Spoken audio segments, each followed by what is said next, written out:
Hello everyone, నేను doctor Naresh Krishna Reddy, Krishna dental hospitals. మా branches Kukatpally, Kondapur, Kompally and AS Rao నగర్లో ఉన్నాయి. సో ఈరోజు most common topic in dentistry, dental hypersensitivity, అంటే పళ్ళు జువ్వుమని లాగడం. దీని గురించి మాట్లాడుకుందాం. సో మీ పళ్ళు జూమని లాగుతున్నాయా? ఇది మీరు కామన్గా చూసే అడ్వర్టైజ్మెంట్ ఉంటుంది. బట్ దేనివల్ల లాగుతుంటాయి ఆ పళ్ళు జూమని లాగేటి? There 4 to 5 reasons. అంటే మనకి 3 పొరలు ఉంటాయి పళ్ళల్లో. ఒకటి వచ్చేసి బయటది enamel, which is the strongest thing మన టూత్లో. దాని తర్వాత డెంటిన్, అది ఎనామిల్ అంతా స్ట్రాంగ్ ఉంటుంది, కొద్దిగా సాఫ్ట్గా ఉంటుంది. దాని లోపల పల్ప్, ఇదేంటంటే హాలో టిష్యూ, అంటే చాలా శృతిమెత్తంగా ఉంటుంది అన్నట్టు. అంటే దీంతో మనకి పంటికి జీవం అనేది ఉంటుంది. సో మన అవుటర్ లేయర్ ఎనామిల్ ఎప్పుడైతే ఇది అరిగిపోతుందో మనకి పళ్ళు జువ్వుమని లాగుతుంటాయి అన్నట్టు. అంటే ఇది అరిగిపోయినప్పుడు దాని లోపల లేయర్ డెంటిన్ అనేది ఎక్స్పోజ్ అవుతుంటుంది. ఆ ఎక్స్పోజ్ అవగానే డెంటినల్ ట్యూబ్యూల్స్ నుంచి ఆ నరాల కనెక్షన్ వల్ల చల్లటి కానీ వేడి కానీ తగలగానే మనకి జువ్వుమని లాగడం అనేది ఉంటుంది. సో ఇప్పుడు ఈ పళ్ళు జువ్వుమని లాగడానికి రీజన్స్ తెలుసుకుందాం.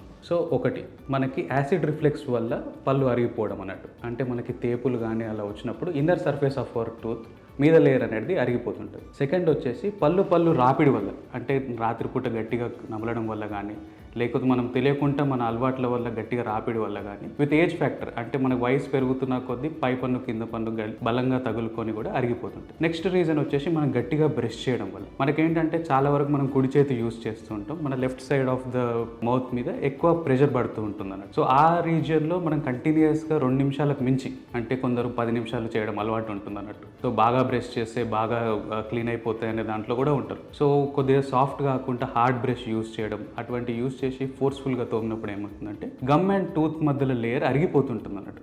సో ఒక స్పాట్లో ఎక్కువ ప్రెషర్ పడేసరికి ఇయర్స్ లాంగ్ అదే సేమ్ ప్రొసీజర్ వాడేసరికి మనకు అక్కడ అరిగిపోతుంటుంది. అప్పుడు అవుటర్ లేయర్ ఎనామిల్ అనేది అరిగిపోయి డెంటిన్ ఎక్స్పోజ్ అవుతుంటుంది. సో అండ్ ఇంకొక రీజన్ వచ్చేసి ఎప్పుడన్నా పన్ను విరిగిపోతాయి, అంటే అప్పుడప్పుడు చిప్ ఆఫ్ అయిపోతుంటుంది. ఏదైనా గట్టిది తిన్నప్పుడు కానీ ఒక ఎడ్జ్లో విరిగిపోవడము అలా అయినప్పుడు కూడా మనకి ఇన్నర్ సర్ఫేస్ అనేది ఎక్స్పోజ్ అవుతుంటుంది. ఈ 4 రీజన్స్ వల్ల మనకి డెంటిన్ అనేది ఎక్స్పోజ్ అయ్యి మనకి పళ్ళు జువ్వుమని లాగడం అనేది ఉంటుంది అన్నట్టు. సో ఒక్కొక్క రీజన్ ఒక్కొక్క ఏజ్ ఫ్యాక్టర్ మీద ఉంటుంది. అంటే ఇప్పుడు పళ్ళు రాపిడి అనుకోండి, విత్ ఏజ్ 40-50 ఇయర్స్ వాళ్ళలో వెరీ కామన్గా కనిపిస్తుంటుంది. పళ్ళు బ్రేక్ అవ్వడం అనుకోండి, అది యాక్సిడెంటల్గా జరుగుతూ ఉంటుంది. సో ఇటువంటిది ఎరేజ్ అయినప్పుడు ఏం చేయాలి? సో జనరల్గా ఫస్ట్ లైన్ ఆఫ్ ట్రీట్మెంట్ ఏది ఉంటుందంటే anti sensitivity toothpaste. So మనకి నార్మల్గా ఓవర్ ద కౌంటర్ కానీ డెంటిస్ట్ దగ్గరికి వచ్చినప్పుడు కానీ టూత్ పేస్ట్ అనేది ఫస్ట్ లైన్ ఆఫ్ ట్రీట్మెంట్ లాగా ఇస్తాం.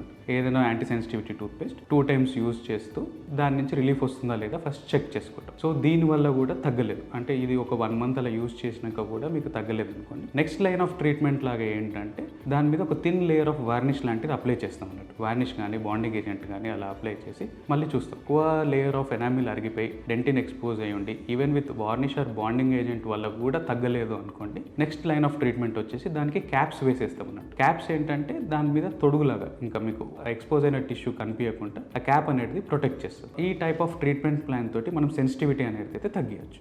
Thank you.